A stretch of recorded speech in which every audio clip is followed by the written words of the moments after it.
Is Theresa May going to be able to sustain her position as the leader of the Conservative Party if this poll is in any way accurate?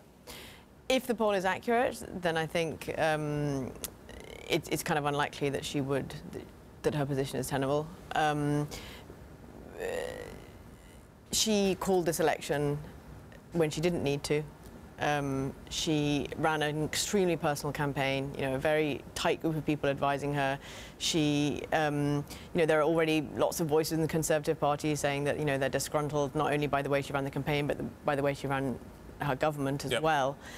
So anything short of a, you know, massive win, you know, 100 seats, something like that, was always going to put her personal authority and her personal mandate in question. So where do we go from here, then?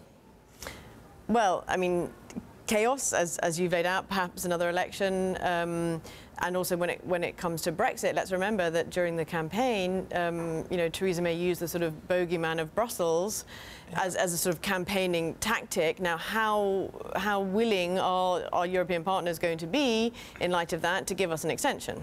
Or we could have, here's a thought, we could have the idea of a national government for Brexit negotiations. If we actually can't form a government and yet the timetable is ticking, something like that, I can imagine Keir Starmer partnering with David Davis, something has to begin.